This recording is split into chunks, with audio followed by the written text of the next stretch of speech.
Hey guys, what's up? On this week's episode, we're going to talk about this beast of a camera, the Canon 1DX Mark II.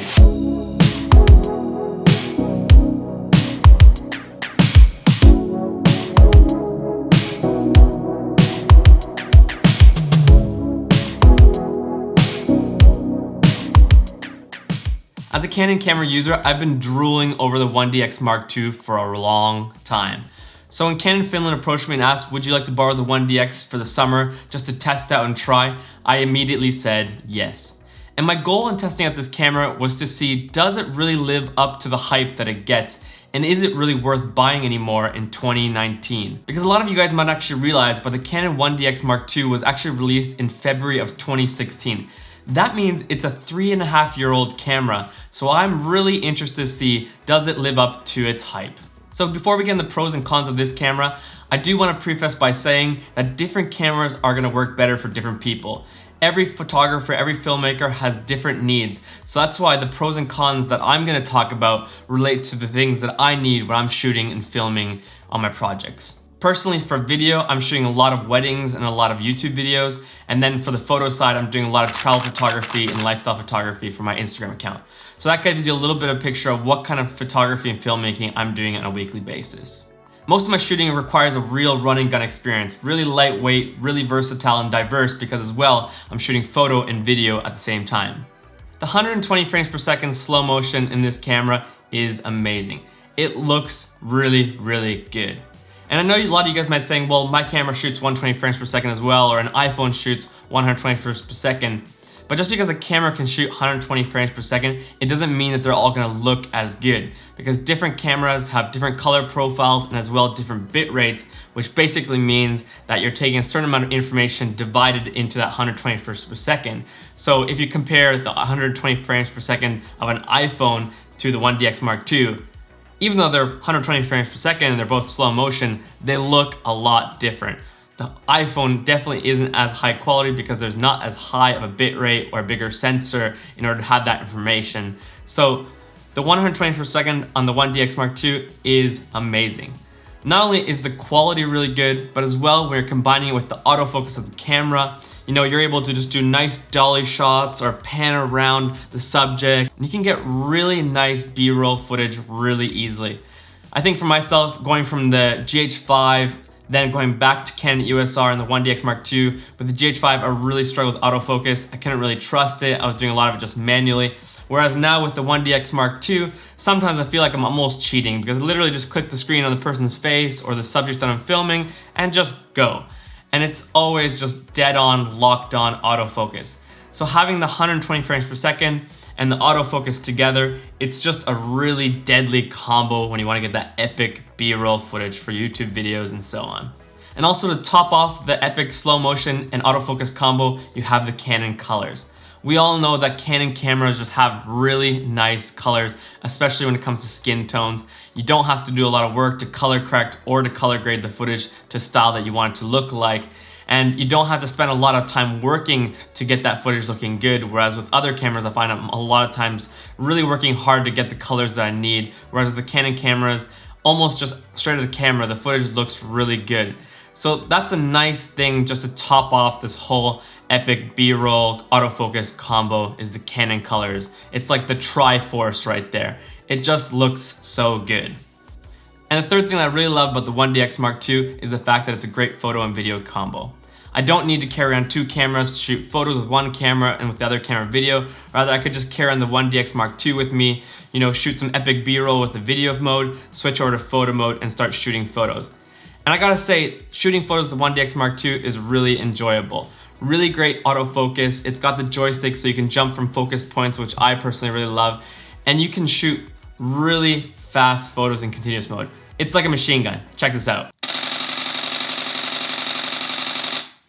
Yeah, that was like a scene from Rambo or something. But not only does it just have really good autofocus and continuous shooting, but as well, it's full frame camera, really nice depth of field, and there's a lot of information in the photos. So when you're in post editing, you got a lot of leeway when you want to just retain detail or color grade it to a certain look.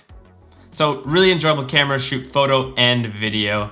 Really enjoyed that about the Canon 1DX Mark II. And lastly, I really love the fact that this camera is just a tank.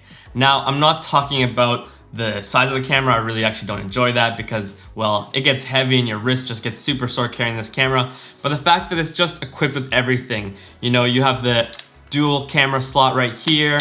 You have really heavy duty battery. Yes, they are a little bit bigger, but you pretty much don't have to change your battery all day long, so you can just trust that. And just the durability of this camera. You don't need to be worrying that this camera is gonna break even if you dropped it. It's really durable, waterproof, really great when you're doing a lot of travel photography and filmmaking. So these are some of the features that I really loved about the Canon 1DX Mark II, but then there are the cons.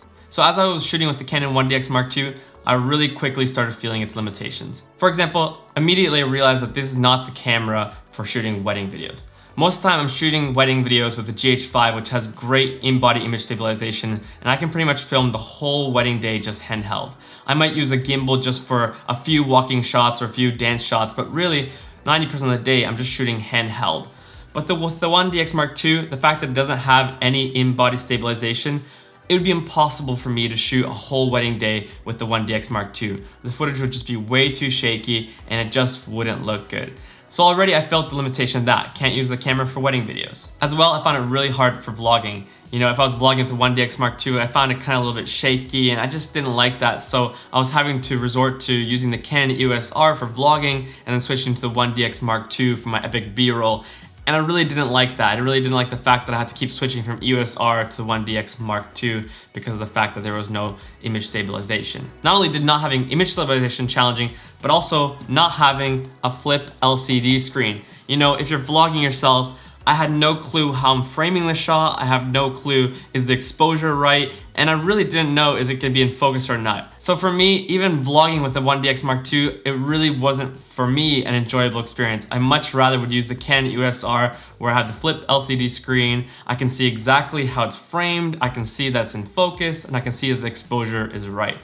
So not only was the 1DX Mark II not good for weddings, but as well, I didn't like it for vlogging. So in the end, I pretty much just used the Canon 1DX Mark II just to get epic B-roll. So I was only able to use the camera for a very small part of my filmmaking process. The next con I found about the 1DX Mark II was the lack of dynamic range. I think we all know that the problem with Canon cameras a lot is that it doesn't have a high dynamic range, so you're easily getting blown out highlights. But what makes it even worse with the Canon 1DX Mark II is that you don't even have log.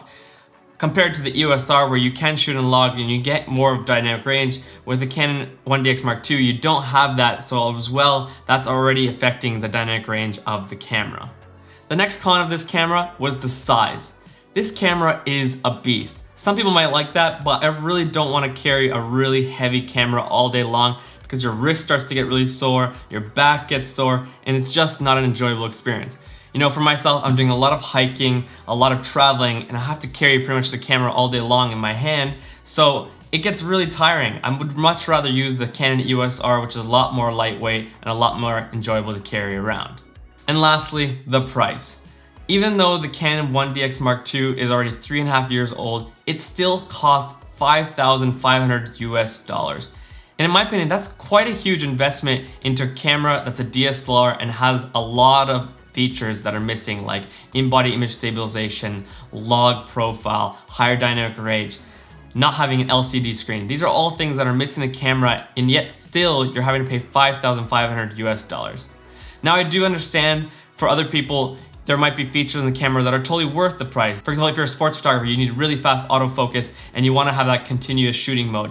But for myself, it's actually not that beneficial. I don't need that fast of a continuous shooting mode, even though it does sound boss. So all in all, unless you have a whole lot of cash lying around, I don't think the Canon 1DX Mark II is worth buying. And the reason why I wanted to share my experiences about the 1DX Mark II is because probably a lot of you guys were in the same situation that I was, just drooling over the 1DX Mark II, thinking if only I could have that camera so I could get the same footage that other people are getting with the 1DX Mark II. So to be honest, I really don't think you're missing out. I think you guys could have a much better shooting experience with cheaper Canon cameras like the Canon EOS R. I have heard rumors that there should be a new camera coming out eventually to replace the Canon 1DX Mark II, and I'm very interested to see what Canon does because I think it's time for Canon to update their camera lineup. Alright guys, if you enjoyed this review of the Canon 1DX Mark II, make sure you comment below your thoughts on the camera, and as well smash that like button and subscribe to the channel if you're new to our community. All right, bon voyage.